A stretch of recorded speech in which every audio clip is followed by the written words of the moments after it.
But you see, they all coming together. Here's what I think. I think at the same time historical criticism became prominent, so did biblical archaeology. And it's God's evidence to saying, you guys don't know what you're talking about. Here's the evidence right here.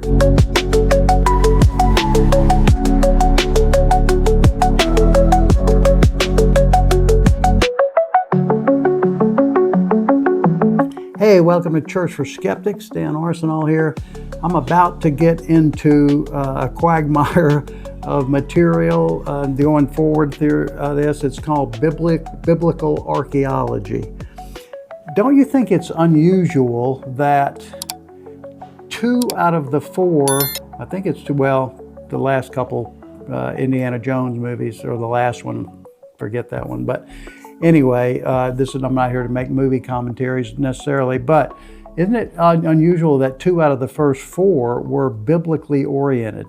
The Raiders of the Lost Ark, and then The Last Crusade about the cup of Christ. And that's because biblical archaeology is a big deal.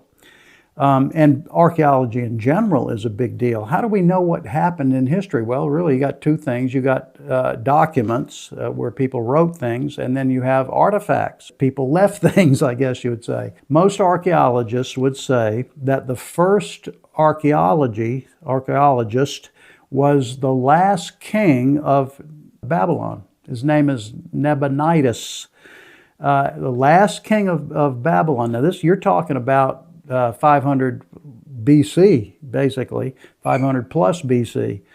I think Babylon was destroyed in 539. Nabonidus was an archaeologist. He discovered and investigated and critiqued something that was.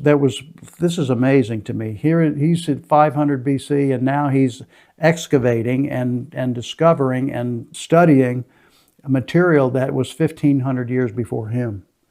He discovered something called the temple of the sun god. It's called Shamash, but it was the Akkadian Empire. He discovered the Akkadian Empire. I think that's pretty neat. Sargon was the initiator, the head of the Akkadian Empire, and this is 2000 plus BC. I think that's pretty neat that he was the first archaeologist. Well, it was an archaeologist who gave the benediction at John Fitzgerald Kennedy's inauguration in 1961 as well. His name was Nelson Glick, who was also a rabbi, a Jewish rabbi, but he was most prominent for his archaeology. Here's what he said, and this is the controversy right here. Already, if you're a skeptic and you're listening, your antenna's going to go up like my favorite Martian. Here's what he said. Scores of archaeological findings have been made from which they confirm the clear outline or in exact detail historical statements of the Bible. And then he says, it may be stated categorically, this is a bold statement, it may be stated categorically that no archaeological discovery has ever controverted a biblical reference. And you get a lot of flack of that. I read this morning, as a matter of fact, 10 archaeological discoveries, not really, but what they call 10 archaeological discoveries that disclaim the Bible in some way. And I'm going to talk about each of those, but I'll give you a general idea here. Most of them are arguments from silence. In other words, we haven't found anything, and so there must not be anything. One would be, for example, they don't think there's any camels during the lifetime of Abraham in Egypt. Well, the Bible talks about camels in Egypt then. And that may not be a big deal, but that's their whole point. That shows you the Bible's not true because we didn't find any camel bones. Well, we're going to talk about one thing today that is better than camel bones. Look at Daniel. I'm going to read you just a little bit from the book of Daniel. Daniel is the most prophetic book. Now, I also Googled this. When was the book of Daniel written? According to the book, according to the author, it was written during the lifetime of Nabonidus, during the Babylonian Empire and the Persian Empire. He was there for both empires. And here's what Google said, the overwhelming majority of scholars think that Daniel was written in the 2nd century BC, not the 5th century BC. Why? Because they don't believe that prophecy is possible. And so what they think, what the overwhelming number of scholars believe, is that Daniel was writing history, not prophecy. In other words, he's writing after the fact. The second problem they think that, until recently, the other problem was he was writing bad history. Daniel chapter 5. King Belshazzar made a great feast for 1,000 of his lords and drank wine in front of the 1,000. Belshazzar, when he tasted the wine, commanded that the vessels of gold and of silver that Nebuchadnezzar his father had taken out of the temple in Jerusalem be brought, that the king and his lords, his wives and his concubines might drink from them. Wait a minute. This is the night, this is the old handwriting on the wall. We use a lot of these things in our regular conversations now. This is the handwriting on the wall deal, where the handwriting wall says, Mene, Mene, Tekel, Uparsin, which means you've been found and judged and found wanting, and so this is the end of your empire. Now that means that Belshazzar must have been the last king of Babylon, and guess what?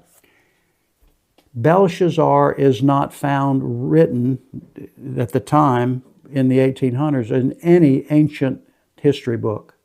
You know, we get a lot of our information about ancient history from ancient historians. Tacitus is probably the number one guy. There's a few other Roman historians, but Tacitus is by far the number one guy that talks about the Roman Empire, and we get a lot of information from him. Josephus would be the same in that area, that time frame. In the Middle East, of course, the Jewish wars, and wrote for the Romans. And so we get a lot of information that when our modern history books, where do we get our information? Well, that's where we get it. Xenophon would be one great historian. Herodotus would be the other one. They're both Greeks. Now they're writing, think about this, they're writing their histories, and some of them are a little bit fictional, I'd say, but they have a lot of facts as well. We don't know exactly where they get a lot of their information from. But they're only 100 years after the fact.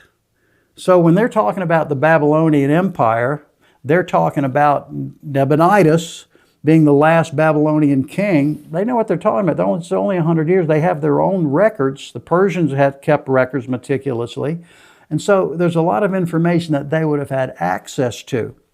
They don't mention Belshazzar at all. The critics immediately said, well, Daniel must be making this up, until, and this is the cool part here. In 1854, this is when, by the way, and I need to mention this too, you have the Enlightenment, which means the age of reason. We can figure it out ourselves. We don't need revelation from God for this. We can figure it out ourselves. Alongside of that, of course, you have Darwin coming right in the heels of that, and in the same time frame as Darwin and the theory of evolution, which accounts for everything by nature, not God. Then you also have what's called historical criticism. So here's the idea. Reason doesn't allow miracles. Evolution explains it all, so we have to demythologize the Bible. That's historical criticism, or it's called higher criticism, which means we're going to mess with the content, not the text itself. That's textual criticism. We're going to mess with the content, and we're going to see if we think it's true or not. Okay, but you see they all coming together. Here's what I think. I think at the same time historical criticism became prominent, so did biblical archaeology. And it's God's evidence to saying, you guys don't know what you're talking about. Here's the evidence right here. And that's why, think about Nelson Glick, and that, of course, he gets contested for that. But he says there's never been a discovery that discredits biblical truth, biblical narrative. The historicity of the Bible is remarkable. And there are so many archaeological things that haven't been found, but there are so many that have. And here's my point. When we're going to talk about these 10 things that supposedly contradict the Bible, most of them are arguments from silence, like we didn't find any camel bones. We didn't find any evidence of the Exodus and things like that, where you're not talking about something you've found, talking about something you haven't found yet. Well, here's the perfect example right here. In 1850s, they didn't believe there was such a person as Belshazzar. But in 1854, a guy named Robert Taylor found what they call the Nabonidus cylinder. It's in cuneiform, of course, so they have those little wedges they press into the clay. That's their typography in those days. And of course, then they bake the clay. So they have records, and they're so detailed. And they were discovered and then interpreted, and then we have so much information from them. But that's 1854. Well, when they found the Nabonidus Chronicle, or the cylinder, there are actually several of them, so they call the Chronicles. It was found in the foundation of a temple of the sun god, by the way, Shamash, in Ur, the place called Ur. It's in Babylon. It's where Abraham came from originally, and he probably saw that temple. My point is this, and this is what historians would call primary evidence. This is firsthand evidence. This is the eyewitness testimony of those who were there. And here's what they said. Nabonidus says that his oldest son was named, guess what? Belshazzar. And he was made co-regent because Nabonidus was off fighting battles. He was only in Babylon 14 out of the 17 years that he reigned. He was gone 14 years out of the 17.